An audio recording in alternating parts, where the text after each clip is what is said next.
Computadora. Muy bien, pues nuevamente, bienvenidos todos a la mentoría para profesores de español avanzado y esta es nuestra sesión número 7 del año 2023-2024. En esta ocasión vamos a hablar acerca de la selección múltiple. Vamos a hablar acerca de estrategias, vamos a hablar acerca de algunas técnicas, de lo que son mitos en cuanto a la selección múltiple y vamos a ver un ejemplo.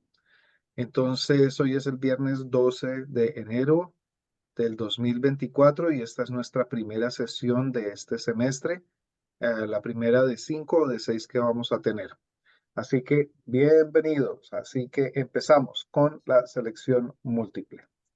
Muy bien, entonces, estrategias para la selección múltiple.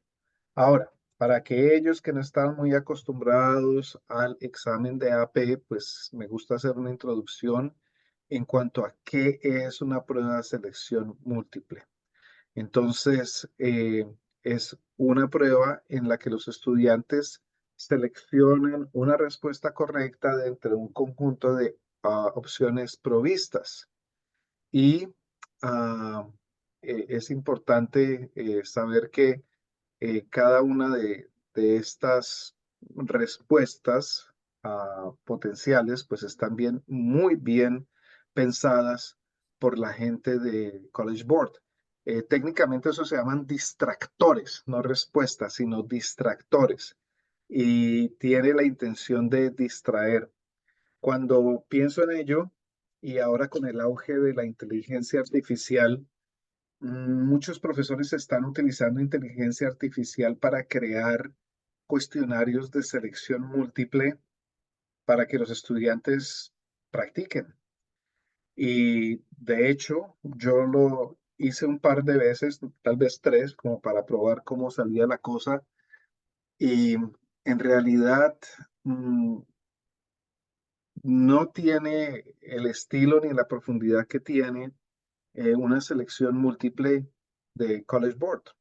¿Sí? Las respuestas a veces son demasiado sencillas, las respuestas a veces son un poquito confusas, a veces se repiten respuestas, a veces las respuestas no tienen nada que ver con el texto. Y si le hemos pedido a la inteligencia artificial que, además de hacernos las preguntas de opción múltiple, nos haya escrito el texto, ahí sí que tenemos más problemas. Y como les digo, lo aprendí de la manera más dura. En algún momento no tenía tiempo y dije, voy a preguntarle a ChatGPT que me haga esto. Claro, pues empezaron los estudiantes a leer sin problema, empezaron a responder cuando pregunta, señor, pero es que esta pregunta, mira, señor, y yo, ay. Así que después de tres intentos, decidí ya no hacerlo a través de la inteligencia artificial, sino más vale conseguir materiales que estén dedicados precisamente a AP, a materiales de lecturas graduadas, puede ser. ¿Saben? Estos materiales de preparación para el examen DL y examen L en España son muy buenos y hay muy buenas lecturas y hay muchos que tienen las opciones de opción múltiple. Yo no sé si se puedan conseguir digitalmente. Yo tengo copias que me enviaron de unas editoriales en España, pero cualquier texto que sea material L, material DL para el examen, la preparación de esos exámenes, eh, puede funcionar en nuestras clases. Muy bien. Entonces, en el College Board no se proponen distractores fuera de contexto ni incongruencias, que sí es lo que hay en los distractores presentados por la inteligencia artificial. Entonces, tenemos que tener cuidado con eso. ¿Ok, compañeros? Muy bien. También no se utilizan las opciones de ninguna de las anteriores o todas las anteriores o A y B son correctas o solamente C y D. No, ese tipo de cosas no. Así que realmente no vale la pena incluir ese tipo de distractor en en nuestras, en nuestra práctica, ¿no? En la clase. Entonces, no vale la pena incluirlas de esa manera. Muy bien, entonces continuamos aquí. Así que una pequeña introducción para esto de la selección múltiple. ¿Y por qué una prueba de selección múltiple? Pues es una prueba que está midiendo no solamente el vocabulario que los estudiantes conocen, sino también la comprensión y el análisis, y sobre todo eso, el análisis de las lecturas, que sean capaces de entender, de inferir, y sobre todo, pues la aplicación de todos esos conceptos y de todos esos temas que hemos estudiado a través del año. Entonces, ¿por qué la selección múltiple? Pues porque cuestiona todas estas cosas, ¿ok? Muy bien.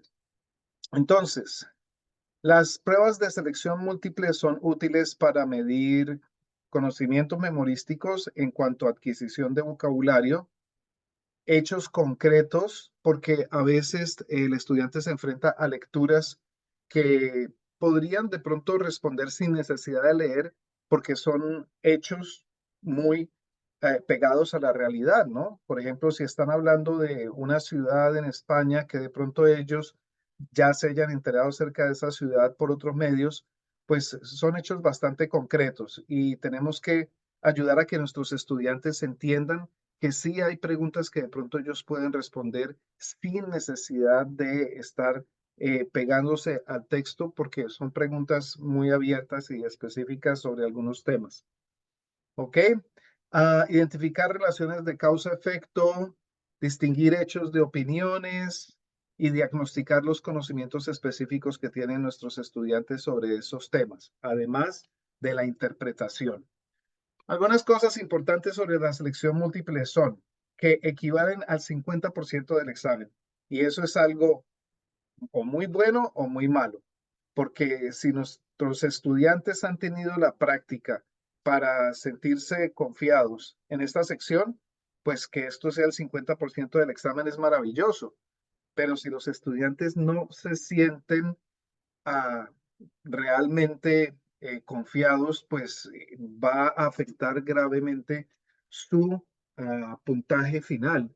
Entonces, pues es algo que, no sé, yo pienso que como profesores de AP deberíamos ah, dejar saber nuestra opinión acerca de que esto sea el 50% del examen y sobre todo en un tiempo en que hablamos acerca de adquisición de la segunda lengua, que hablamos de Acquisition Driven Instruction, por ejemplo.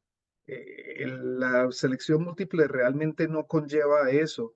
Entonces, yo siempre he dicho que deberíamos hacer nuestra voz sentir para que este selección múltiple tuviese muchísimo menos porcentaje y hubiese, los otros aspectos tuvieran un poco más de peso. ¿Ok? Recuerden que no se quitan puntos por respuestas incorrectas. ¿Sí? Así que es importante contestar todas. Decirle a los estudiantes, vamos a responder todas las preguntas que no te van a quitar puntos por las incorrectas. Tú vas a puntear de acuerdo con las que respondiste correctamente, ¿sí? Simplemente si no las respondiste correctamente, pues no vas a obtener puntos por eso, pero no te van a quitar, no te van a descontar del puntaje total. No se dan puntos por respuestas no contestadas. Entonces, a veces los estudiantes piensan que por no contestar, de pronto, pues van a ganar algo, ¿m? Cuando esa no es la realidad. Ok, ¿qué tipo de documentos o de textos se presentan durante la sección de selección múltiple? Ah, Me falta la tilde en periodísticos, lo siento, mis disculpas, profesores. Creo que es un poco perezoso ahí. Pero hay mucho texto periodístico. Claro está que he visto que como que desde hace 2 años están incluyendo mucho texto literario.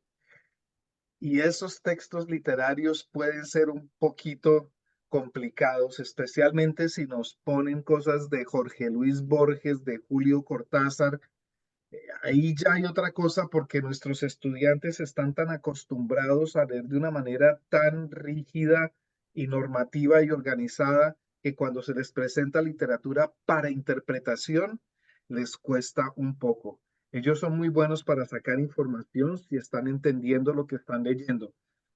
Así que el consejo aquí es que trabajemos con textos literarios cortos, no inmediatamente con los textos literarios de ejemplos que trae el libro de temas, por ejemplo, u otro libro de esos que compra uno por ahí en Amazon, de Barron's o de cualquier una de esas prácticas, sino que busquemos historias que sean sencillas de leer, por decirlo así, no súper fáciles, pero sí un poco sencillas de leer. Yo aconsejaría, por ejemplo, algunos cuentos de Gabriel García Márquez, están muy bien escritos y no son tan complicados, porque García Márquez siempre está reflexionando sobre lo que escribe y te lo dice ahí mismo en el texto. Aconsejaría también de pronto algunos cuentos de Horacio Quiroga. Estos cuentos son muy claros, sí tienen un profundo énfasis psicológico, pero son fáciles de entender.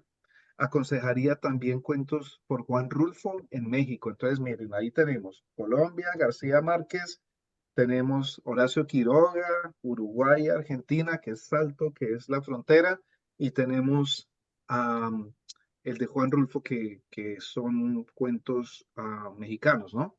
Entonces, antes de pasar a un Carlos Fuentes, antes de pasar a un Álvaro Mutis o a un Jorge Luis Borges, que ya son un poquito más complicados, pero empezar a ayudarles a nuestros estudiantes a, a enfrentarse a esos textos literarios. La verdad, casi que no hay mucha oportunidad para nuestros estudiantes de trabajar con textos literarios durante el currículum, digan ustedes, de 1 a 4. Nos centramos tanto en otras cosas que casi no hay mucho texto literario. Y hay textos que traen algunas selecciones, pero pues con todo lo que tenemos que cubrir en cada una de esas unidades, creo que lo dejamos al final y no practican los estudiantes este aspecto. Muy bien, también hay anuncios, anuncios publicitarios, anuncios de organizaciones, de bibliotecas, de bancos. Hay cartas. Hoy precisamente vamos a trabajar con una carta.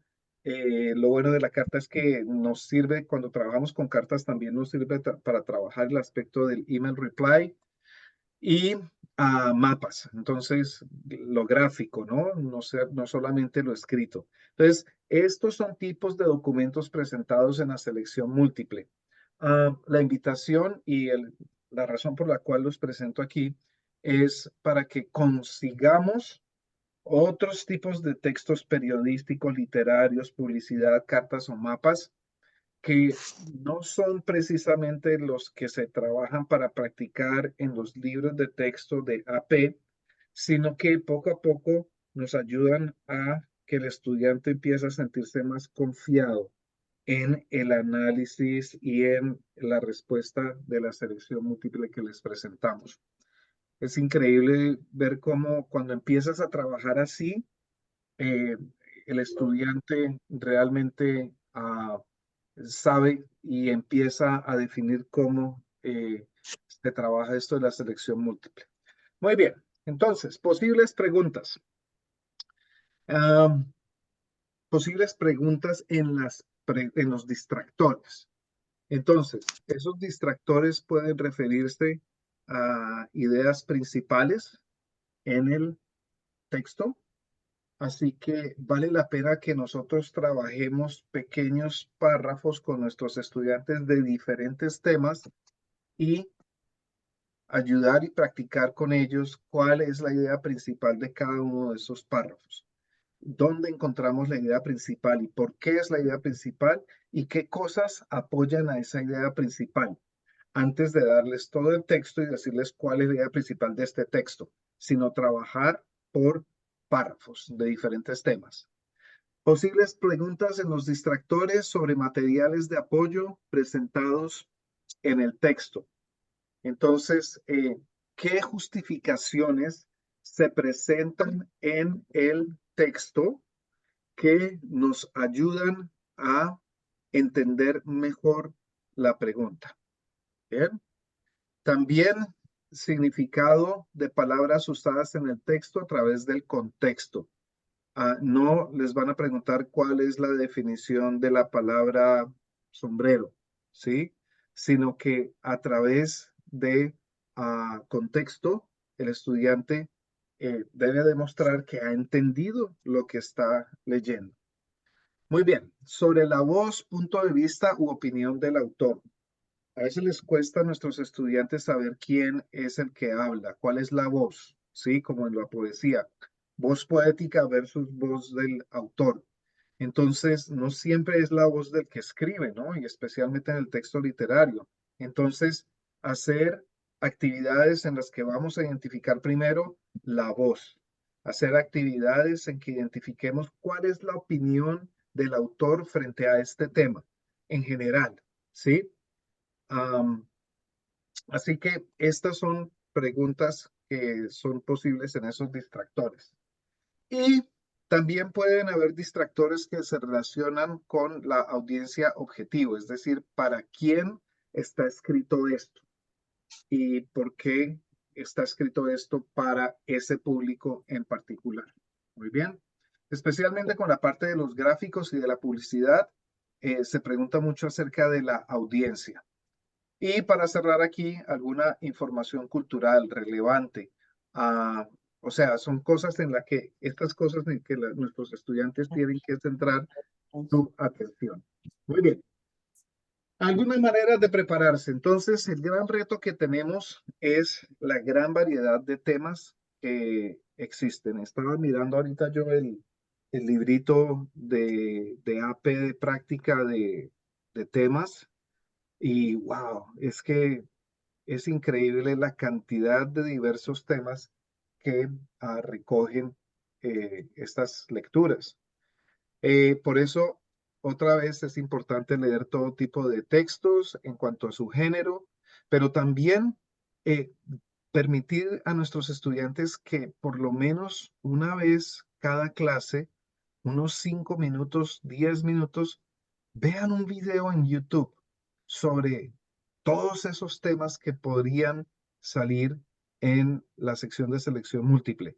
¿Cómo saberlo? Bueno, tomen ese libro de práctica de temas y miren los diferentes temas que hay allí y busquen en YouTube. Entonces, por ejemplo, las bibliotecas públicas en Argentina. Seguro que van a encontrar un video.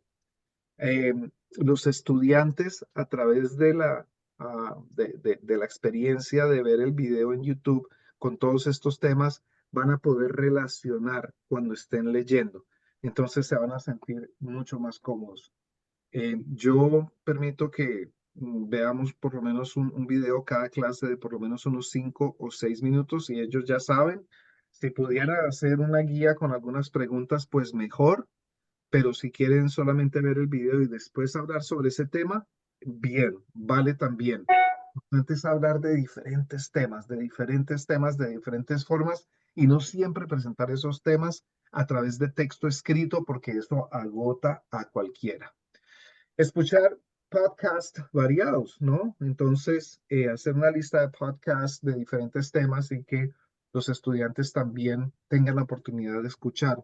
Yo sugiero el de Duolingo, el podcast de Duolingo, porque hay muchísimos temas, hay temas súper variados, no son tan largos, hay scripts, hay preguntas, entonces es un buen material. Si ustedes googlean a podcast de Duolingo, van a encontrarlos. Sé que como que ya no los hacen, así que todo este material que ya hicieron en el pasado.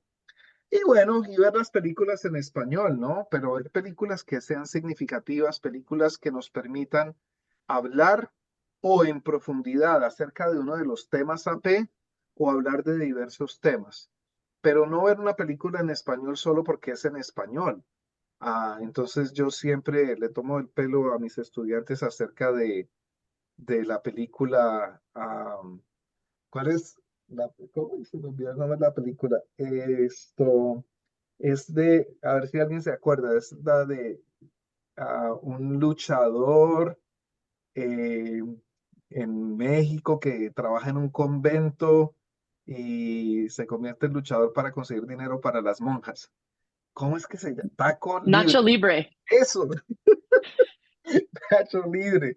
Entonces yo siempre, sí, sí, claro, este año vamos a ver la película Nacho Libre y se emocionan, ¿no? Pero claro, no les muestro esto sino hasta el final del año, ya cuando hemos salido de esta cuestión del examen. Pero, por ejemplo, una película que sea relevante, la película Real Women Have Curves, ¿sí? Es una película excelente para el tema de la belleza, de la identidad, de la inmigración, del mundo del trabajo. Es impresionante. También para el medio ambiente, porque ahí se tocan unos temas muy interesantes, porque una de las protagonistas tiene una fábrica de vestidos y cómo es todo ese proceso. Así que es una película que da para hablar de muchísimas cosas. Real Women Have Curves. Está completa en YouTube. Así que no tenemos que alquilarla ni comprarla. Está completica en YouTube. ¿Ok? Muy bien. Entonces, hablando de estrategias, am, procesos de eliminación, ¿sí? Entonces, primero, que nuestros estudiantes trabajen en parejas y lo primero que les vamos a pedir es, ok, vamos a eliminar de dos formas. Primero, de esas 4 o 5 preguntas que encuentran ustedes ahí, ¿cuáles creen ustedes que definitivamente son un no? ¿Cuáles son un no?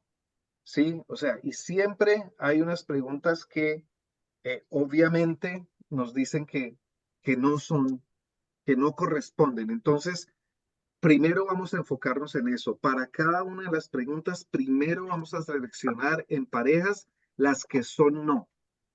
Pero en lugar de continuar, en lugar de seguir, vamos a hablar con ellos y vamos a decir, ok, entonces veamos cuáles sugieren ustedes que son no, cuáles ustedes para ver si estamos de acuerdo.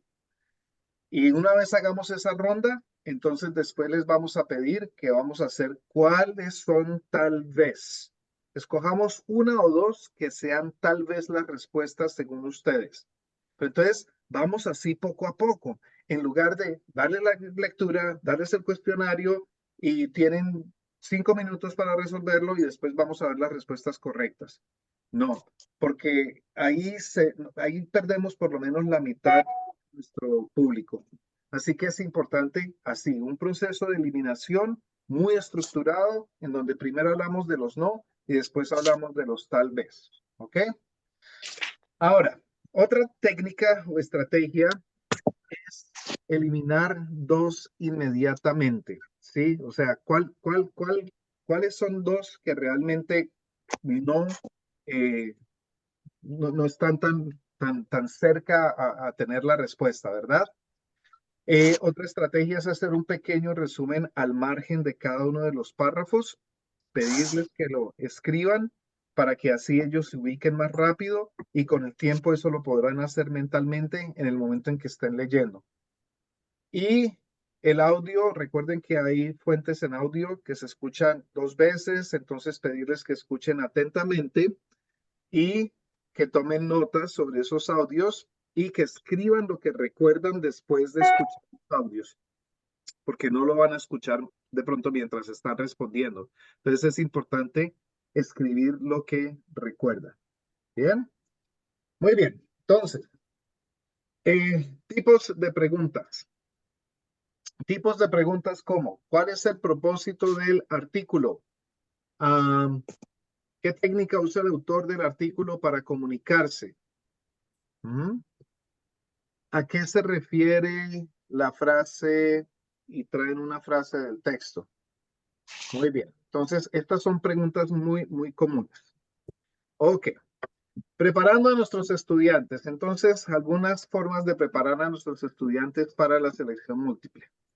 Ah, por lo general, hay respuestas que pueden eliminar de inmediato. Sí, entonces trabajar en ello primero, en la eliminación. Leer las preguntas antes de leer el artículo. Solamente como que para que se vayan empapando un poquito del vocabulario que van a encontrar en el artículo.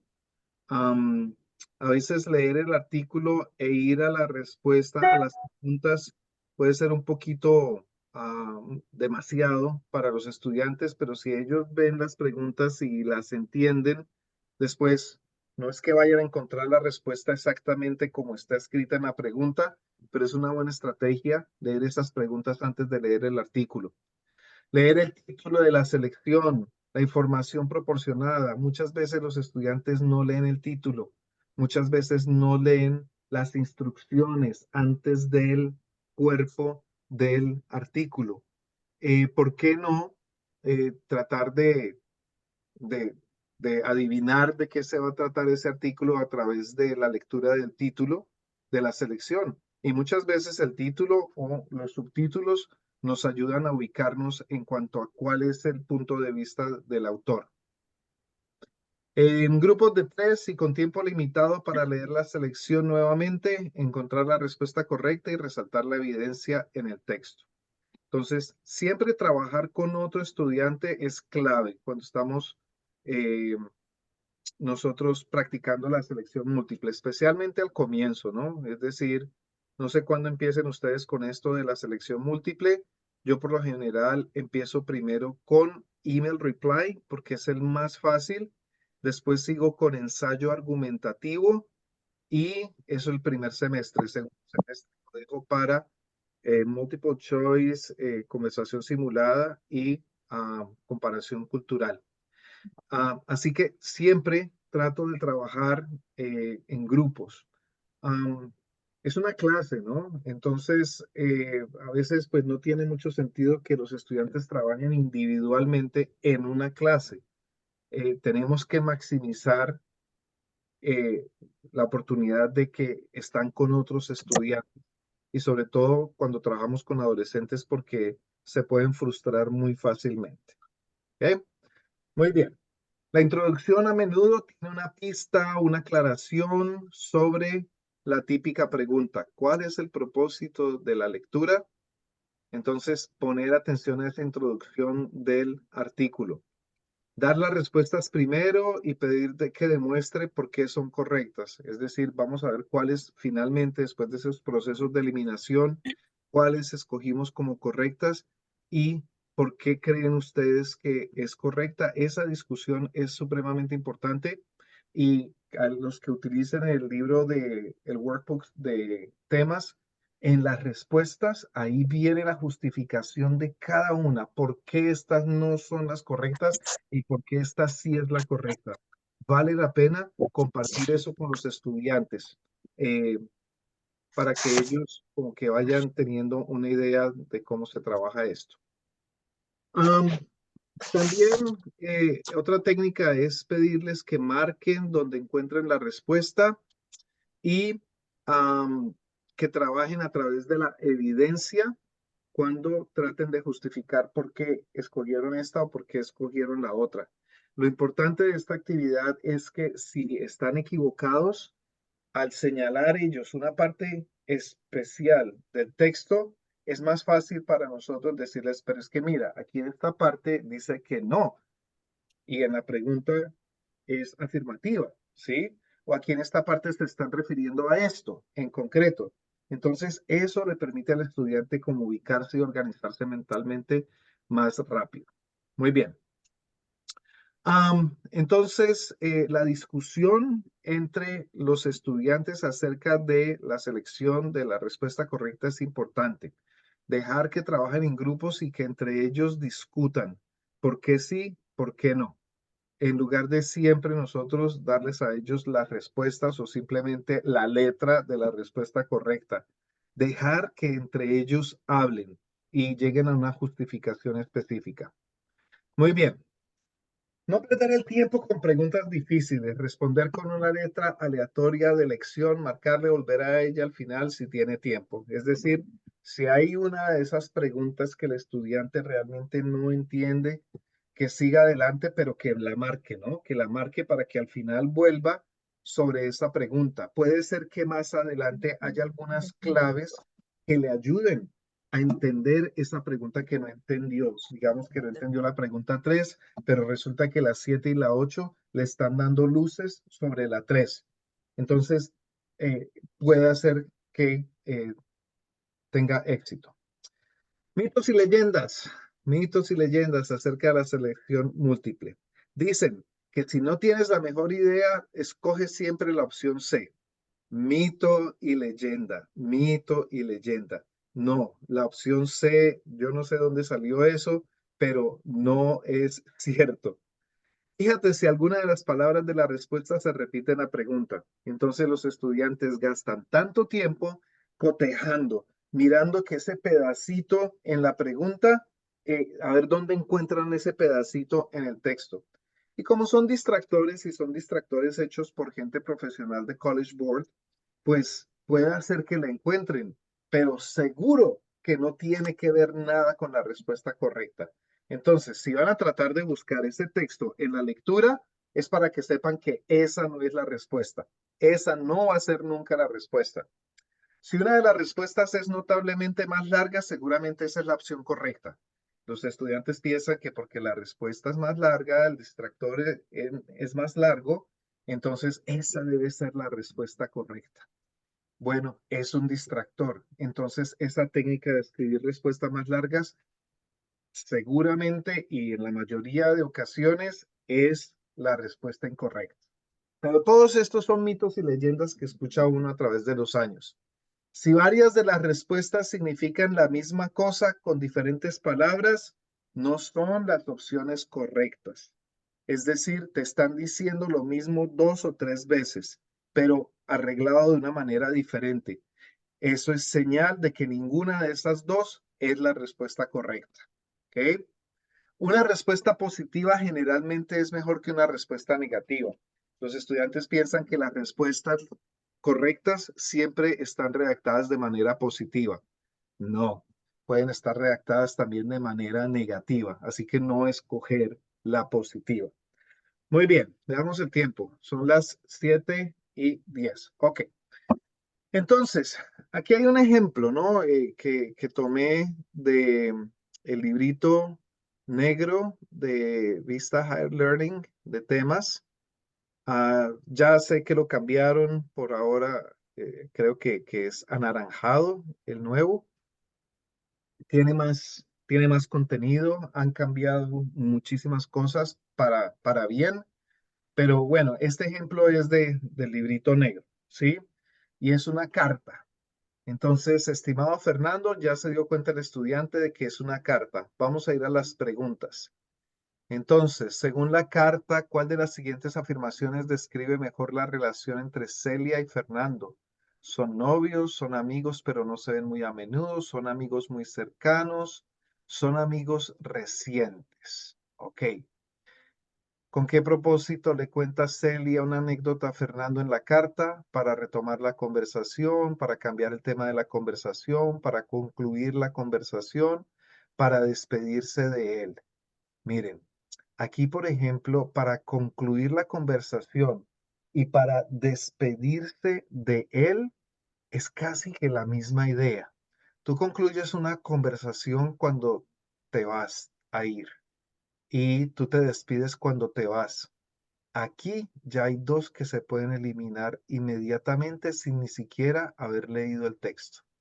Según la carta, ¿por qué afirma Celia que su anécdota parece un chiste en la línea 9? Porque es una anécdota sin importancia. Aquí lo que está haciendo es el tipo de pregunta que está viendo a ver si el estudiante sabe qué significa la palabra chiste. Porque es una anécdota sin importancia, porque es una mentira, porque se le tiene mucho sentido del humor, porque la anécdota es humorística. Aquí lo que puedo decir es que si está utilizando que su anécdota parece un chiste, yo voy a buscar una respuesta que contenga la palabra anécdota, porque es una anécdota sin importancia o porque la anécdota es humorística. Es decir, I'm going to get rid of porque es una mentira o porque Celia tiene mucho sentido del humor, porque la pregunta es clara, es acerca de la anécdota. Entonces, si no tengo ni idea qué significa chisme, pues por lo menos ya tengo dos de las cuales puedo tomar, ¿verdad? En la anécdota contada por Celia, ¿por qué la mamá responde?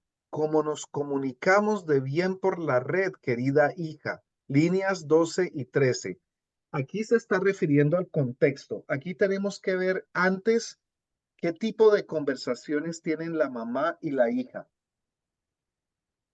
para entender esta pregunta. O sea que no es solamente esa parte, ¿no? Tiene que ver con todo el sentido y el estilo de la conversación o de la carta. Porque entonces, ¿por qué la mamá responde cómo nos comunicamos de bien por la red, querida hija? ¿Por qué la mamá responde? ¿Porque quiere mucho a Silvia? ¿Porque le gusta usar ese medio de comunicación? ¿Porque no se comunican tan bien en persona? ¿Porque no entendió lo que su hija le dijo? ¿Cómo nos comunicamos de bien por la red, querida hija? Entonces, ah, yo creo que porque quiere mucho a Silvia, pues realmente no tiene nada que ver con el tema principal de la carta, ¿verdad? Podría ser porque le gusta usar ese medio de comunicación como un sarcasmo, ¿no? Porque no se comunican tan bien en persona. Eso pareciera como más cercano a este tipo de statement. ¿Cómo nos comunicamos de bien por la red, querida hija? O porque no entendió lo que su hija le dijo. Podría ser esta tampoco, también. Entonces, de esta yo sacaría esa A de una vez de ahí y volvería al contexto para ver cómo son esas relaciones entre la mamá y la hija. Veamos una más. ¿A qué se refiere Alejandro, el tío de Celia, al afirmar que hoy no deberíamos hablar de comunicación, sino de incomunicación? Ok, a que antes las personas veían más televisión. Ok, aquí no estamos hablando de la televisión, aquí estamos hablando es de la comunicación.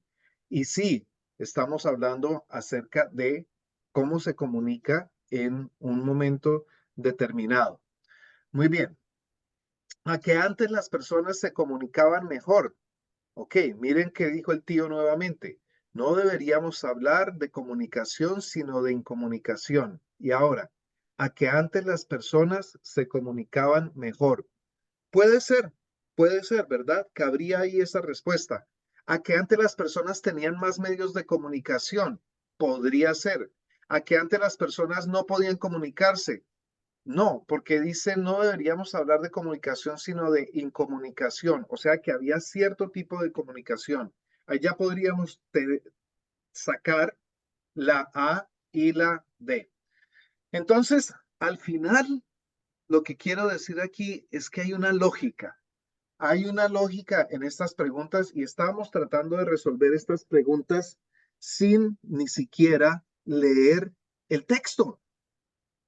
Y ese es un buen ejercicio para hacer con nuestros estudiantes. Vamos a tratar de responder esto sin leer el texto. ¿Por qué? Porque entonces el estudiante entiende la estrategia de los distractores. ¿Ven? Muy bien, chicos. Veamos entonces las posibles respuestas. Ok. Estimado Fernando, me alegró mucho verte el pasado domingo después de casi 2 años. Como ha pasado el tiempo, ¿verdad? Y me gustó mucho la conversación que tuvimos sobre Internet, las redes sociales y el correo electrónico. Prometo que los usaré más para que sigamos en contacto. Prometo que las usaré más. Es decir, estos son dos amigos que no han estado en contacto durante mucho tiempo y empiezan a salir las respuestas después de haber analizado las preguntas. Hace poco vi en Facebook que la mamá de Silvia, una de mis amigas, le escribió que la cena estaba servida y le pidió que por favor fuera a la mesa antes de que se enfriara la comida. Parece un chiste, pero ocurrió en la realidad. Silvia le contestó que iba a terminar una tarea que tenía que subir al servidor de la escuela y que luego iba a la mesa. Recordemos esa pregunta. Entonces, am, en la anécdota, ¿por qué la mamá responde cómo nos comunicamos bien por la red? Ok, entonces ahí hay una ironía aquí. La mamá le contestó, ¿cómo nos comunicamos de bien por la red, querida hija? Me pareció una conversación muy graciosa. Entonces, de pronto aquí esta palabra sí la entendieron para que entiendan qué significa chiste Y en las preguntas, en los distractores, está la palabra humor, que tiene que ver con esto. ¿Eh? Entonces, a mí me parece muy interesante porque la verdad, al final, eh, si nosotros nos sentamos a analizar las respuestas, vamos a estar muy cerca de obtener las respuestas correctas. Así que no los molesto más con este ejemplo, pero hay algunas técnicas de lectura que quería compartir con ustedes. Entonces, técnicas de lectura. ¿Por qué? Porque en el examen los estudiantes tienen que leer rápido. Entonces, ¿cómo ayudarlos a que lean rápido? Bueno, hay unas técnicas de lectura. Por ejemplo, la lectura en diagonal. Entonces, es una lectura veloz que quiere obtener información, ¿sí? Entonces, es que basados en el movimiento de los ojos desde la esquina superior izquierda del cuadernillo a la esquina inferior derecha en una forma de zigzag, ¿sí? Entonces, vamos a ver cuáles son esas palabras claves que hay desde esta esquina hasta aquí abajo. Y eso nos puede informar mucho acerca del texto. El skimming, entonces sí ya es más mirar rápidamente las líneas para ver de qué se trata el texto. Em, la fijación, esta es interesante, tiene que ver con el campo visual. Entonces, de tener el texto individual, ser valiente no quiere decir que no tengas miedo, es actuar a pesar de este. Entonces, hacer grupitos, ser valiente no quiere decir que no tengas miedo, es actuar a pesar de este. O puedes tener, ser valiente no quiere decir que no tengas miedo, es actuar a pesar de este. Hay un recurso excelente para dividir los textos en este tipo de cuadros que es Textivate o Text Activities. Si están interesados, me escriben un email y yo les envío la dirección de online para que lo miren.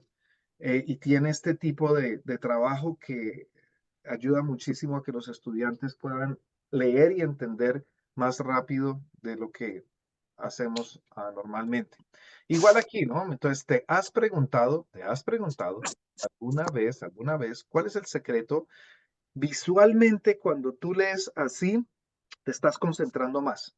Cuando lees así, estás revolviendo las cosas en la cabeza. ¿Sí? Entonces, por eso lo hacemos de esta forma, la técnica de la fijación. Persigue las palabras. Entonces, utilizar un lápiz para guiar tu lectura. Entonces, que tus ojos alcancen las palabras que van señalando. Sí, como empiezan a leer los niños. Y nosotros, cuando vemos a un adolescente leyendo así, pues lo regañamos y les decimos, oye, no deberías estar leyendo así, ¿ya cuántos años tienes? Pero es que están leyendo en un segundo idioma. Están tratando de fijar, ¿sí? La visión en las palabras en un segundo idioma. Así que no los regañemos por eso.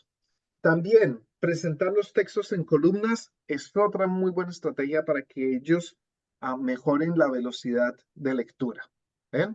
Entonces, hay diferentes técnicas de lectura. Después pueden ver esta grabación nuevamente, aplicar una o dos en su clase para que los estudiantes empiecen a sentirse más confiados en su capacidad de leer y de entender lo que están leyendo.